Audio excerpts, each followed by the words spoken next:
This happened last year. I was 22 at the time, completely burnt out from work, and I was going through one of those stretches where everything in life felt like it was happening to someone else. I won't get into specifics, but let's just say I had a colorful past, and by that point, I was actively trying to put some distance between myself and certain chapters of my life. What I needed more than anything was to disappear for a few days. We've all been there. I must have been venting out loud because one day at work, I found myself having a conversation with a coworker about this tiny island off the coast of Maine. The way he described it, the place sounded almost aggressively boring. No nightlife, barely any tourists after dark, and most people just took the ferry out for the day and left before sunset. He said if you stayed overnight, it was like having the whole island to yourself, which was exactly what I was looking for. I found a vacation rental listing for a standalone cottage right on the shoreline. The price was suspiciously cheap, and it was available on short notice, which probably should have raised some flags, but I wasn't exactly in a cautious headspace. I booked it without thinking twice. The cottage itself was small, just a single room with a bed, an unused kitchenette, and a bathroom the size of a closet. It was set back from the water, surrounded on three sides by thick brush that pressed right up against the walls. The front faced the ocean, with a single window covered by this thin, semi-translucent curtain that didn't do much to block the view in either direction. The walls were paper thin. I could hear the wind moving through the brush like it was right next to my ear. The door had a deadbolt and a chain lock that both looked like they'd been installed recently, which struck me as a little odd for such an isolated spot, but I didn't dwell on it. I took the late afternoon ferry over and spent the early evening just walking around the island. It was kind of surreal watching the place empty out as the day visitors filtered back to the mainland. By the time the sun went down, there was almost no one left. No streetlights, no ambient noise, nothing. I was pretty much left alone to enjoy the sounds of the ocean by myself. It was beautiful. I grabbed dinner at this little pub near the ferry landing. The bartender was friendly enough, but I noticed that she gave me a weird face when I told her where I was staying. On the walk back, I passed a small dock tucked into a cave maybe 100 yards from the cottage. There was a single blue motorboat moored over there.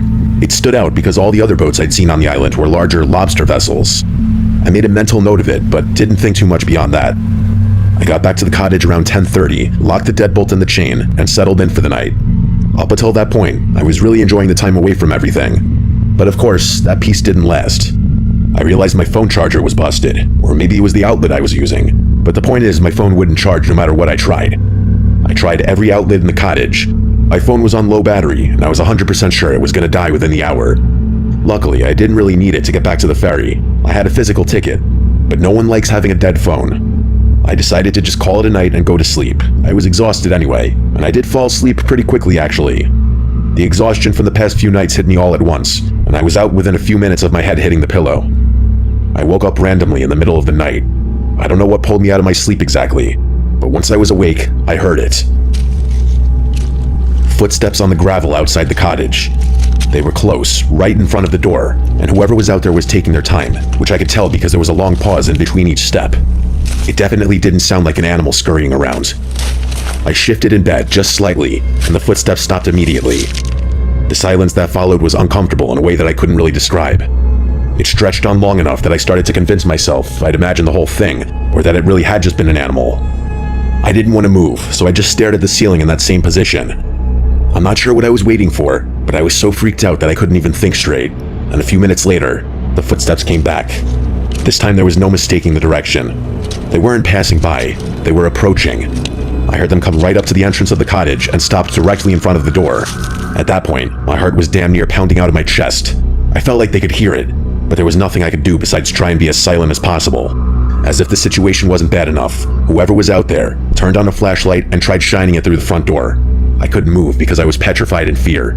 That person clicked off the light and tried the door handle. I shut my eyes and prayed the deadbolt would hold, and it did. I thought that would be enough of a deterrent, but I was wrong. A few seconds passed, and then they tried again, putting more weight into it this time. Then came several hard bangs, one after another. The sound was so loud in that tiny little cottage that I actually flinched with each impact. The bangs activated my brain though. The threat was more real, and even though I was still terrified, I knew I had to do something. So without thinking, I jumped out of bed while that person was still banging on the door and crouched down behind it. I was fully prepared for what was about to happen, but instead of that person bursting through the door, everything went quiet.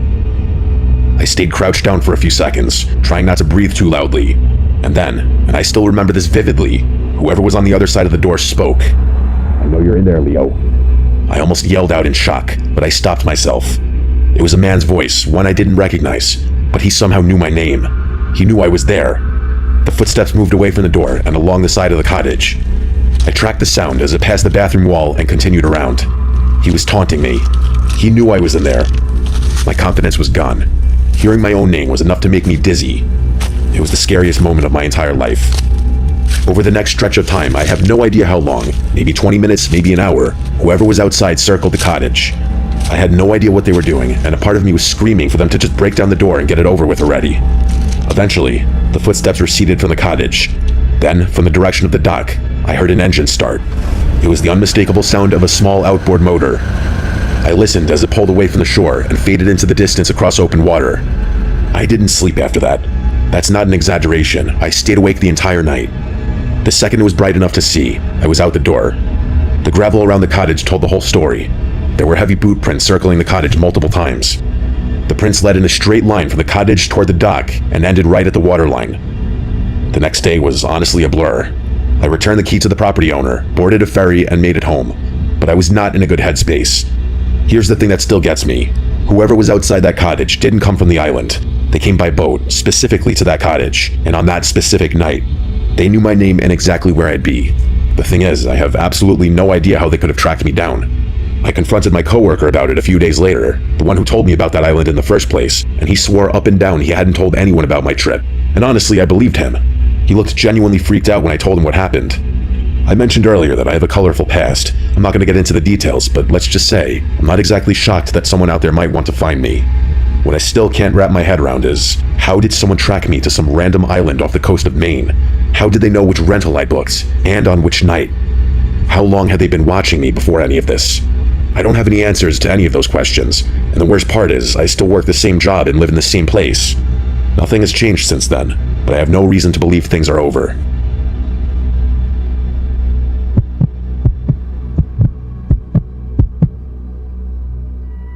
This happened many, many years ago.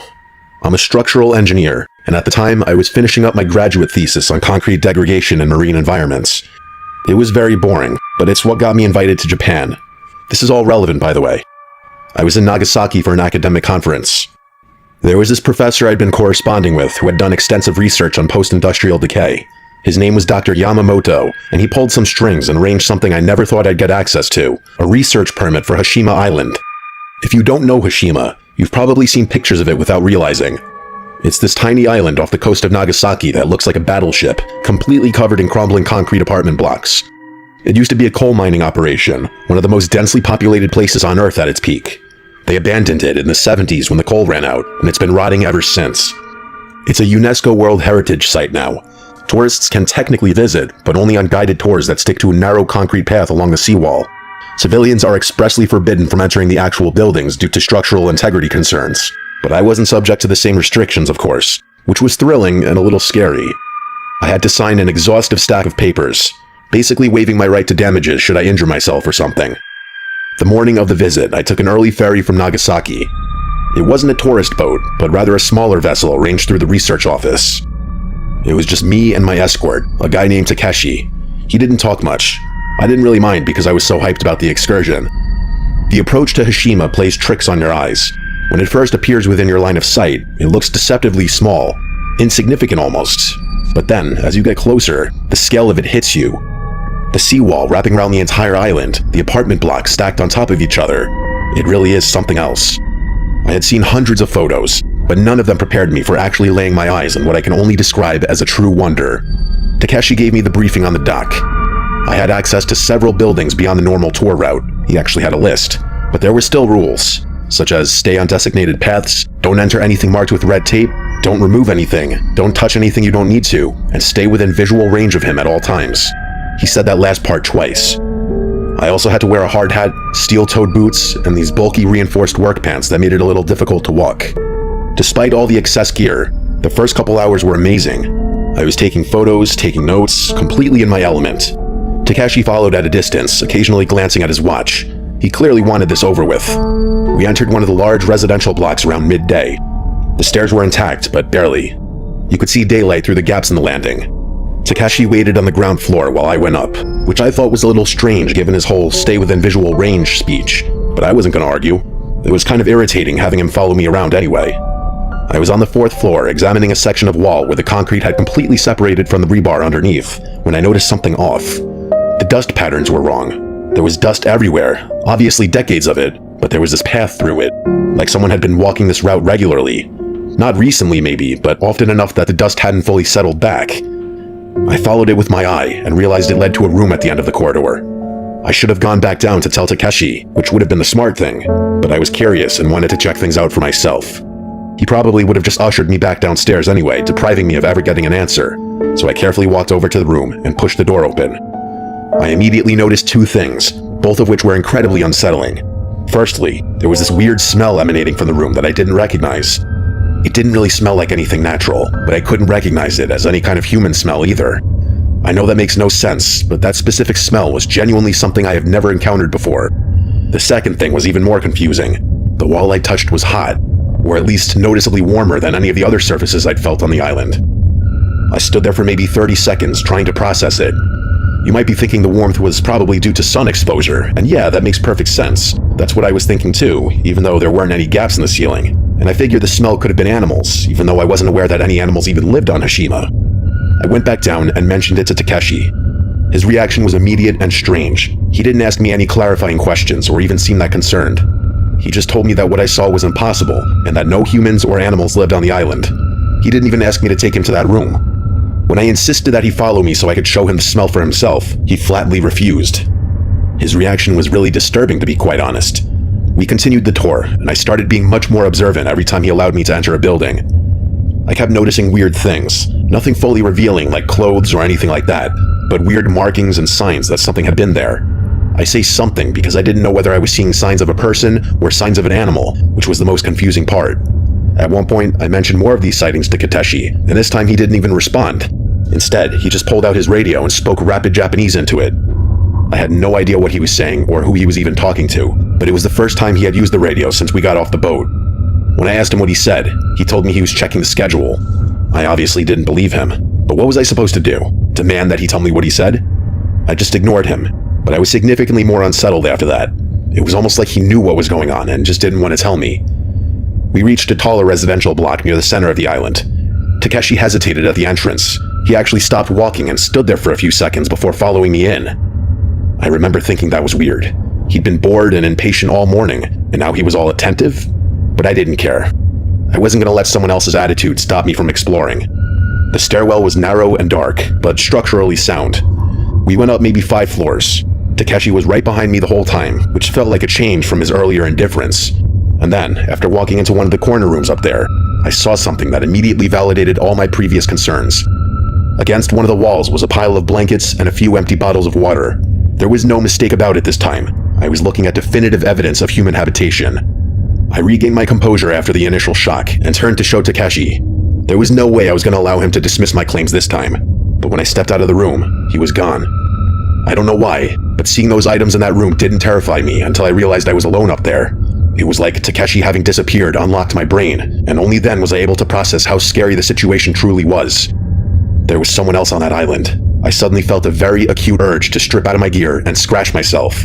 My whole body was itching, and I was starting to freak out. I frantically made my way back to the stairwell we'd come up, thinking I'd just run down and end the trip short. But no, as if things weren't bad enough, I turned the corner and realized the stairs were blocked. There was a pile of rubble spilled across the landing, enough that I couldn't get through. I didn't have time to think about whether it had collapsed naturally or whether someone had piled it there purposefully. I just turned and ran. I ran past that room and down the corridor, praying that there was another stairwell somewhere close by. I didn't care about the structural damage anymore. I was so scared and didn't care about anything other than getting the hell out of there. As I was sprinting down the hall, I heard movement from somewhere behind me. It sounded like footsteps stepping out into the hallway. I didn't turn around, no chance in hell. I just kept running. The only problem was that it was like a maze in there. I was too scared to think straight, and I felt like I was running in circles. The whole time I could hear footsteps behind me. At first I thought it was Takeshi, but after a while I realized there were multiple sets of footsteps, which meant I was being followed by multiple people. I finally found another stairwell, and I practically jumped down it. I don't remember much about getting out of the building. I remember daylight and then sprinting across open ground and then the dock. Takeshi was just standing there by the boat. Seeing how unfazed he looked took me from scared to downright angry. I started screaming at him about what I had seen, about the people in that building, about him abandoning me, everything. I think I even accused him of piling that rubble up in an attempt to strand me in there. He barely even blinked. It was like he wasn't hearing what I was saying. I wanted to put my hands on him, but that would have been a terrible idea. He was my way off the island. He had all the power. I had none. The way he didn't even react to what I was saying only made me angrier. At one point, I actually kind of hoped that whoever had been stalking me in that building would turn a corner so Takeshi would believe me. He waited for me to finally calm down, and then instead of acknowledging anything I had said, he just said we were leaving. I didn't know what to think. I was still pretty unsettled and scared at what had just happened, but I was also horrified that this guy was refusing to acknowledge any of it. It genuinely made me think that he knew something about what had happened. Or worse, maybe he had caused it himself. Maybe he had been the one to pile that rubble. But the worst part was that I had to sit through an entire ferry ride back to the mainland with him. I was genuinely worried for my safety, but we made it back, and that was that. As soon as I got somewhere safe, the first thing I wanted to do was report my sightings.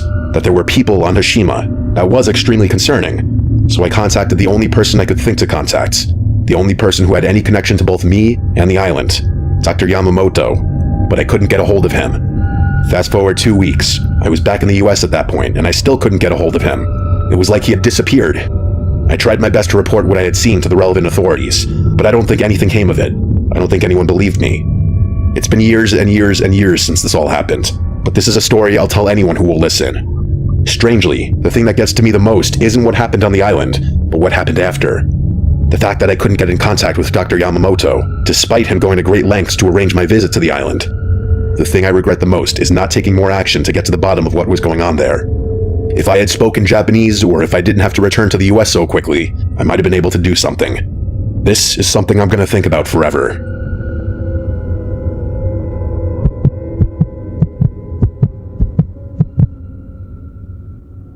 This happened a long time ago. I'm talking 10 plus years. It was during my very last semester of college.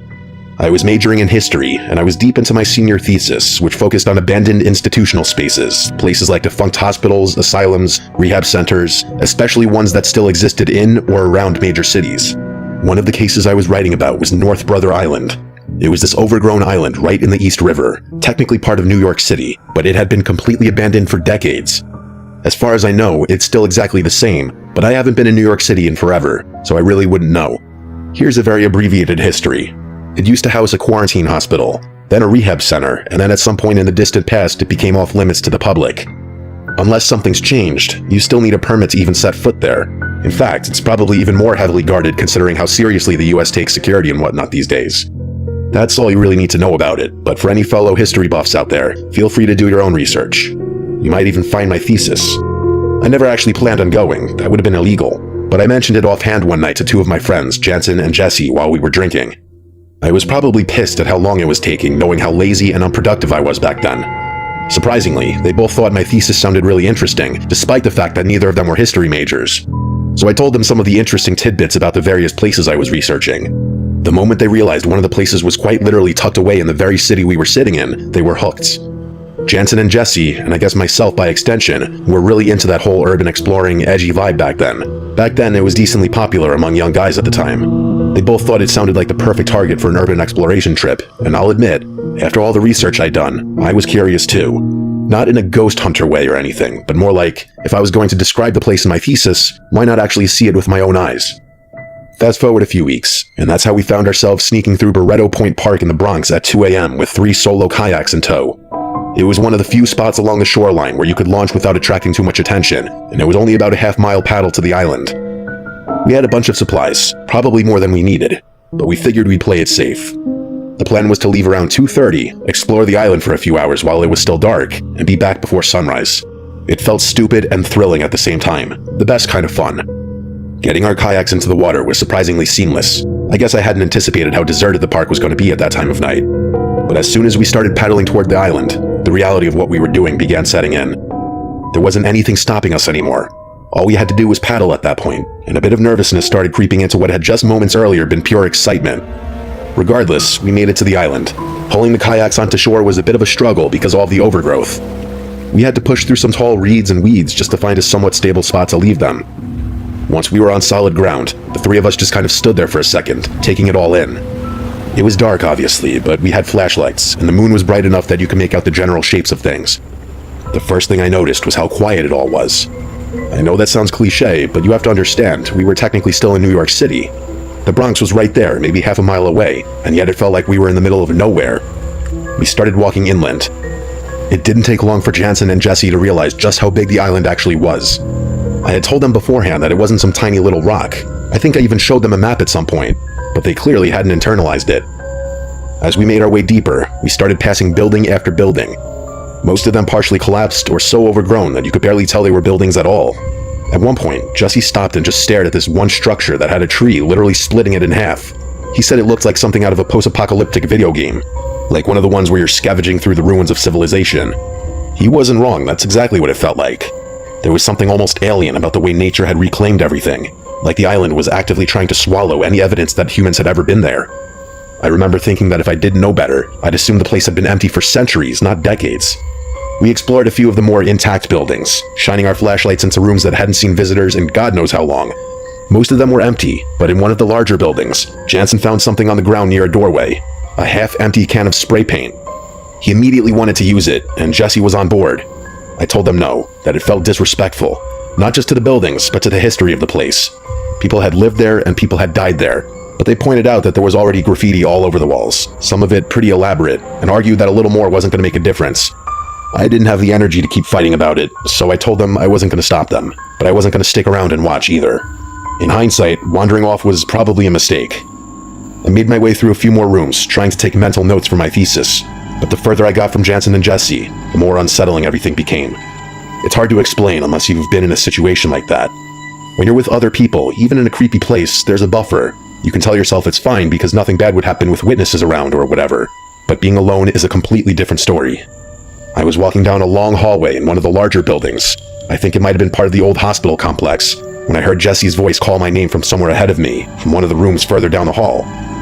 The sound of it made me jump, and even though I knew it was him, I was still pretty freaked out. I started walking toward it, and something began to feel off. For Jesse to be ahead of me, he would have had to take a completely different route through the building. That wasn't impossible, there were multiple hallways and stairways, but it would have meant he left Jansen almost immediately after I did, and then speed walked or even ran just to loop around and end up in front of me. That didn't make any sense. Why would he do that? There were too many rooms branching off from the hallway, and I couldn't tell exactly which one the voice had come from, so I called out to him, asking where he was. I got a response almost immediately from a room just a few doors down on my left. It was definitely Jansen's voice, and all he said was, "In here." I walked toward it. The doorway was dark, darker than the hallway, which was already pretty dark, and I couldn't see anything inside. I figured Jesse and Jansen were probably just messing with me, trying to scare me for wandering off, which is exactly the kind of thing Jansen would think was hilarious. I stepped into the room without really thinking about it, and swept my flashlight around the room. It landed on a figure standing in the far corner of the room, facing the wall. For a split second, my brain tried to convince me it was one of my friends, but it wasn't. It couldn't be. Whoever this was, they were really tall, easily 6.5 feet, maybe more. Neither Jansen nor Jesse were anywhere close to that height. I can't express how scary seeing that figure was. I screamed. I couldn't help myself. I ran out of that room as fast as I could. I didn't care about being quiet anymore. I was yelling for Jansen and Jesse to run as loudly as I could. I've never been more scared in my life. I felt like whoever had been in that room was going to catch me, or something else would jump out from one of the many pitch-black rooms I was running past. I found my friends near where we'd originally split up. When they saw me sprinting toward them, they just started running too.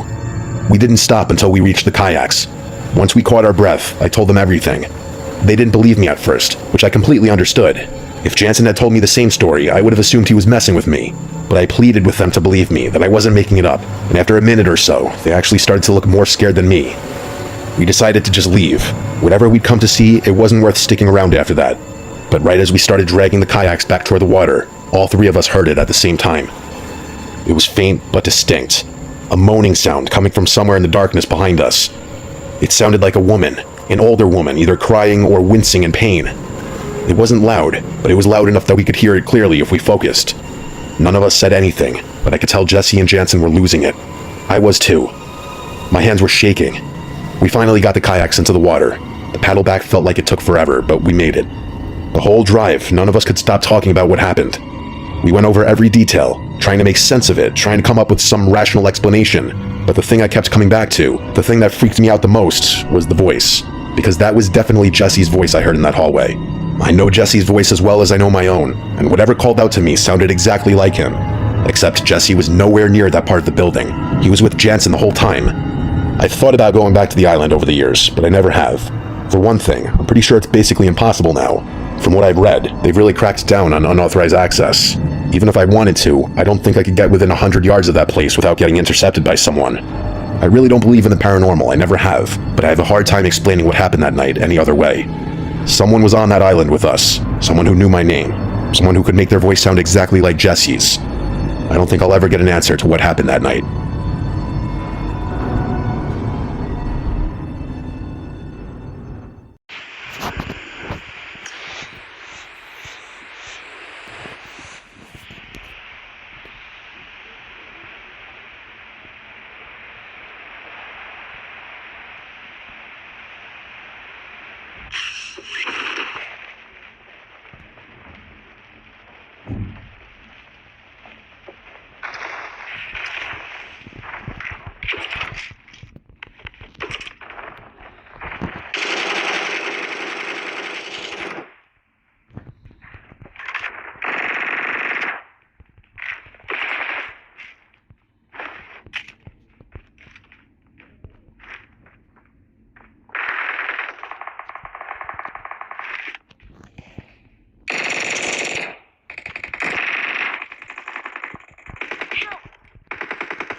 Fall back!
I'm recalling a teammate.